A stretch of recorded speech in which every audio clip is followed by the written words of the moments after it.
you spent $10 on a deck and then suddenly you can't play that deck anymore, but you can play another deck that costs $10, I don't think there's going to be nearly as big of a problem. If you've spent $500 on a deck, you're going to be really when that thing goes away.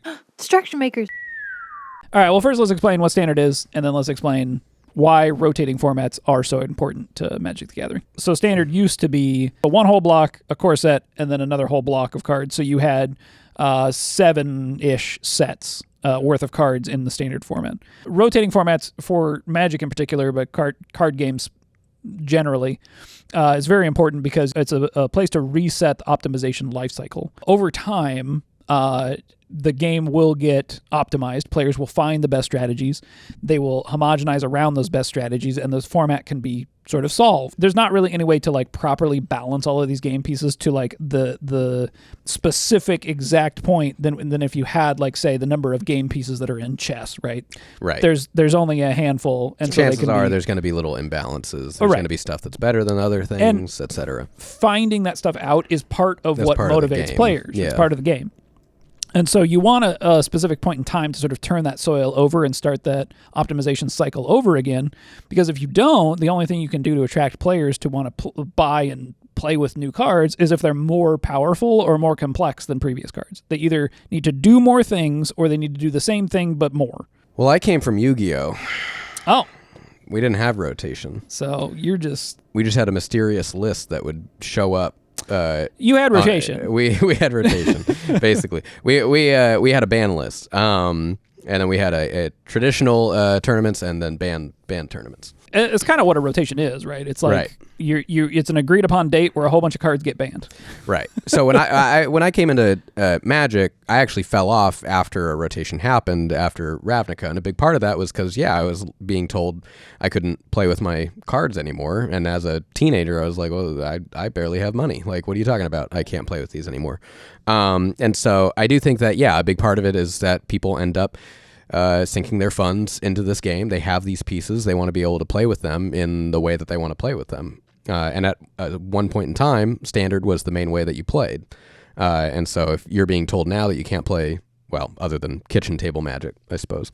But if you wanted to have any sort of tournament playing, you go to a local game store or whatever, you had to play with the newest things. It's like an interesting perspective, right? Like if a game's target audience is skewed a little younger, rotation probably is harder to pull off because the expendable income that the kids are buying cards with is coming from the parents, and who knows if that it's kind of more sporadic. Where I think Magic's target demographic at that point in time was a little older, still a little older now, but theoretically people that players that would have their own money, right? Your college students, whatever, late teens, early 20s. I think if you look at other games, I mean, like Pokemon has a rotating format, but I think they get away with it even with their younger demographic. And I think it's just because primarily their cards don't cost as much, which is the other big reason, is that if cards in a rotating format, because they're only going to be there for that duration, right, and they're a really good card, the price just skyrockets because everyone wants it if it's the new meta deck that has Shieldred or whatever. One of the biggest, I guess, hurdles to get over for players then is very clearly that cards cost too much, right? Like if these game pieces don't cost hardly anything and you spent $10 on a deck and then suddenly you can't play that deck anymore, but you can play another deck that costs $10, I don't think there's going to be nearly as big of a problem as what we sort of entered now, where any kind of competitive Standard deck is somewhere between $300 and $500 to buy in paper, which is asinine. That's way too high. And so like if you've spent $500 on a deck and you get to play it for, I guess 3 years at this point. Right. But like, what do you like, you're going to be really pissed when that thing goes away. An interesting comparison is Warhammer armies, right? So in Warhammer, this is used as a way to keep players from min-maxing. And the reason why is because you're going to spend $1,000 on an army. You're going to spend 300 hours painting that army.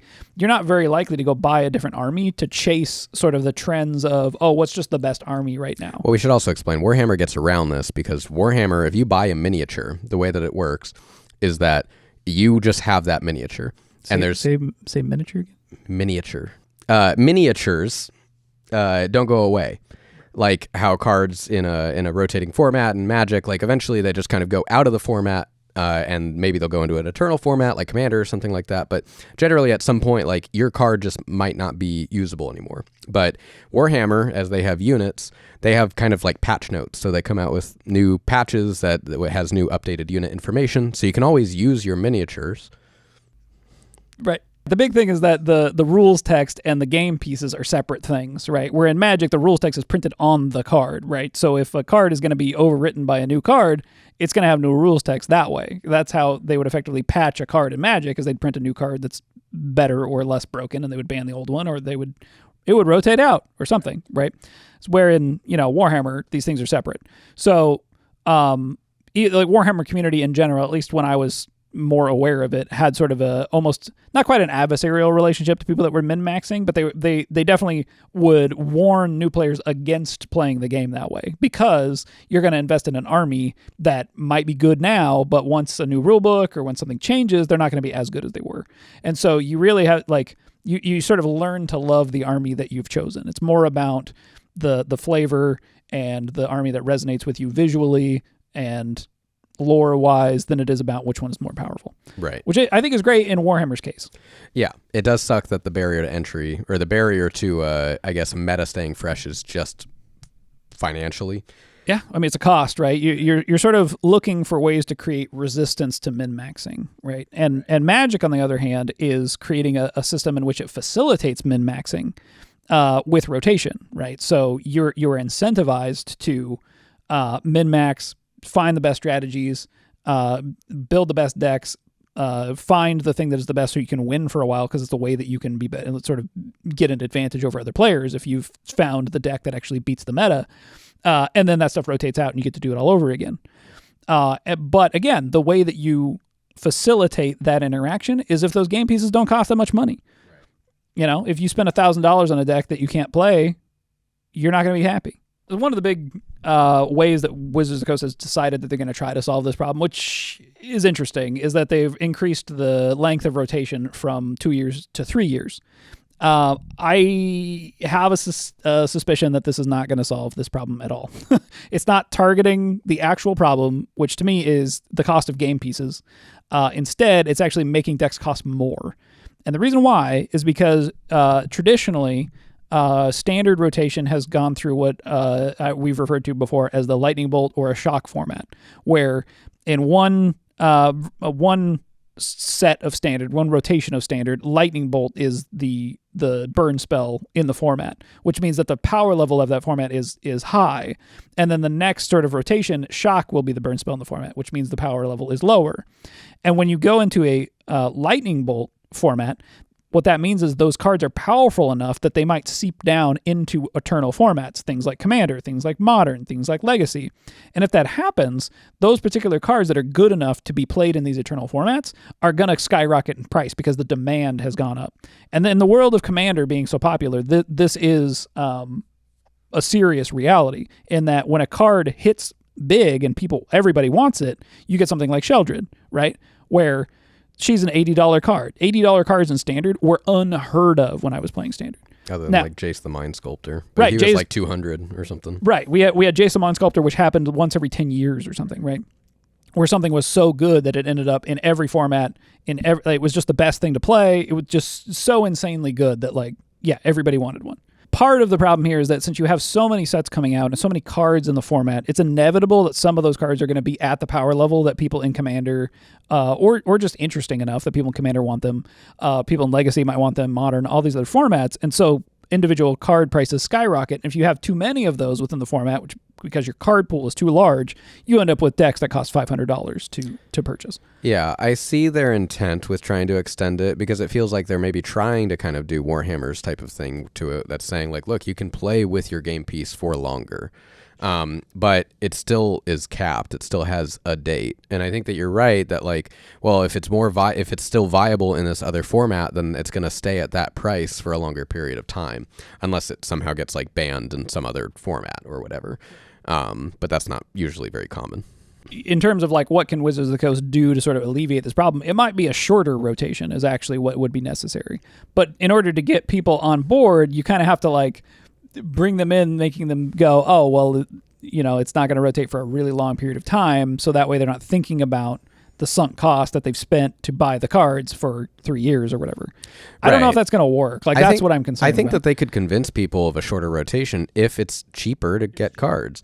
Or, I mean, doing something look, I see the intent with Foundations of like, if it's a set that you can continuously kind of reinvest into until you just have that, and assuming that the direction is going where we have kind of theorized or speculating and hoping maybe that it might go, which is that roughly about 1/3 of the meta decks in the next year or so should be using Foundations cards. Then it means that at least 1/3 of your deck is accounted for. And you just had to invest in those cards that have been legal until 2029. Well, and a shorter rotation is going to make that even more possible, right? Because if there's fewer cards and Foundations is a more substantial amount of cards in the meta, then they'll be in more decks. That's just what's going to be available. The other issue that's coming up is that they're needing sets to appeal to a wide variety of players. Nadu. Ugh. Is this the time we bring up Nadu? You Nadu, remember Nadu? Nadu wasn't in Standard, but No, but could have been. he was indicative of This problem. every set needing to be Yeah. for somebody. So it's kind of interesting, right? Because there's ways that you can kind of get around this idea. I think we've talked about it a little bit before, where like constructed competitive formats tend to play on a mana curve that only goes up to around 4 or 5. So things that like go past that can end up in Commander, but like Standard and like in that instance starts to line up a little bit more than other Eternal formats do. Like Modern in general, it's like basically Very 1 through 3. 1 through 3, Yeah. and like 4 and above is usually like Commander specific. It's probably why the one ring costs 4 mana, but that was probably a little bit of a whoops. And so what you can do is like there are ways to kind of like make particular cards only good in something like, I think Commander and Standard can coexist a little easier than something like Standard and Modern, just because like a Commander player is looking for something that like, okay, well, it says, if it scales with the number of opponents at the table, that's going to be likely better in Commander than it is in Standard. So you could do stuff like that to try to alleviate some of this problem. I mentioned Pokemon earlier, and I think the way that Pokemon kind of gets around this and keeping some of the prices down is that they do a very good job of making sure that meta decks are very accessible price-wise, but there's still a huge secondary market for collectors with alt art, usually. Yeah. So anytime you see any videos of people opening some crazy expensive Pokemon card in the newest sets, usually it's not because like that's the only version of that card. It's just a very rare version of that card that's worth a lot of money. Magic is kind of splitting the baby, I guess, here in a way. They're trying to eat their cake, have their cake and eat it too. Is that the phrase? Is that a phrase? They're trying to row their boat and drive the car at the same time. Yeah, they're trying to squeeze out lemon juice from an orange. You know what I mean? Yeah, they're trying to catch a fish and eat it at the same time. Hell yeah. Hell yeah, they are. So I think moving collectors to, instead of trying to split it, right? Because technically collectors are usually only interested in cards if the card's power level is actually good. If the card's power level is not good, then there's not really a general interest in other players or it's worth getting money, it. right? Or it's it's worth money. Supply and demand thing, right? Right. Usually low supply goes to the cards with higher power. Yeah, generally. More demand. And so there's more demand. And so the alt art is usually tied to that. But if you were to print more of those powerful cards and just have the powerful card be like, generally pretty cheap, but have really special alt art versions of it. Like we were just looking at MTG Goldfish and looking at meta decks, and I saw that Cut Down, which is a good kill spell, good removal spell, but it's like $5 for an uncommon. Which is crazy. It's on the very top end of what uncommon pricing ends up as. There's been a few other times with stuff like Ether Vial, a few different like weird counterspell things that end up at that kind of $5-ish range, but that's very, very expensive for an uncommon. Yeah, but I just feel like look, Cut Down's not going to be, as far as I know, I don't think it's in Foundations, so it's not going to be something that's like reprinted, but if there were more copies of it and they knew it was going to be some sort of a good like meta staple for 3 years, like, I don't know, come out with a couple cool alt art versions of it. Right. Let's alleviate some of that pressure from the people who actually want these game pieces to play with them. Right. And I think that's kind of interesting, right? Where I do think, Wizards of the Coast, Hasbro is in this position where they don't really want to acknowledge the secondary market, even though they for sure know it exists and lean into it, right, with things like Secret Lair. But I do think that if they could get themselves into a position where average game pieces, just like the base version of them, is extremely inexpensive, and then the collectors are more interested in serialized cards, alternative art, these other means of collectability, I think that's going to be the better place to be. I don't know if that's totally possible, but at least it would be moving in the right direction. Lastly, I mean, I think something we touched on earlier is like is creating cards that fill niches in other formats and end up not necessarily as expensive in Standard itself. They're cards that don't end up in Standard decks, but stuff that you can print out with the full product, but that captivates each individual format, right? Which is a lot harder to do. Which is probably why they don't do it that often. Dockside probably being one of the best examples. Yeah, I think Dockside, I still think Dockside is actually like a really well-designed card in that like that could have been printed in a band.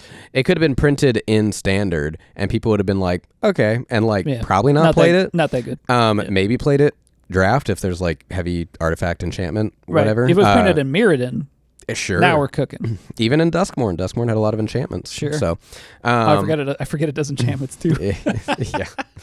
Nobody cares about enchantments. Nobody cares about enchantments. But I think that it's one of those cards that like is kind of okay in Standard, but is really good in Commander. Obviously, if there's more of those that are printed out in these sets that are coming out.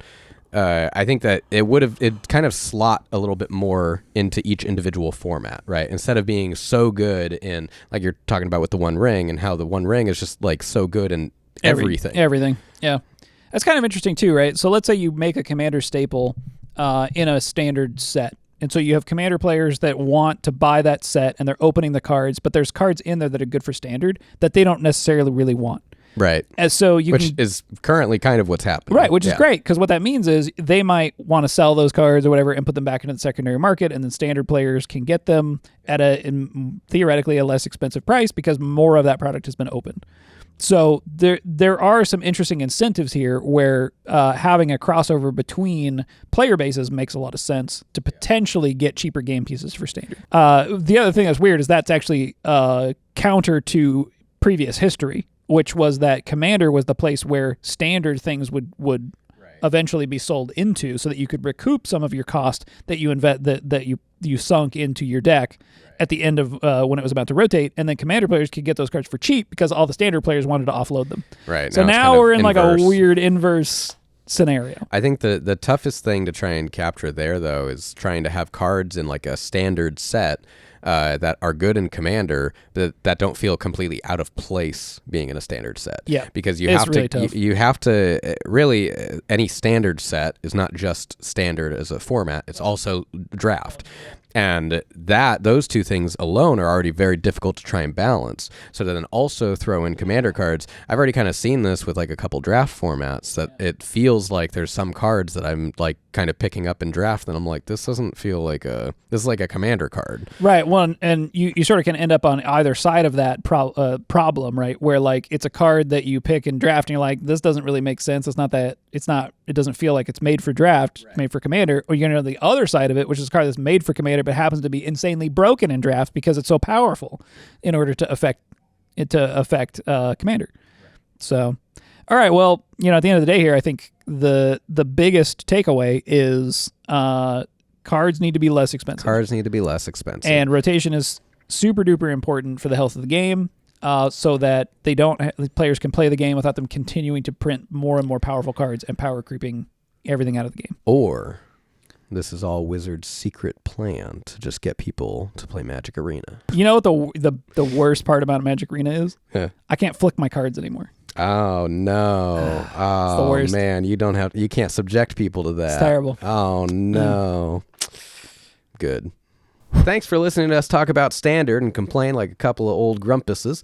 If you liked the video, please give it a little like and subscribe. Like the video, subscribe to the channel, join the Discord. Thanks for watching. We'll see you in the next one.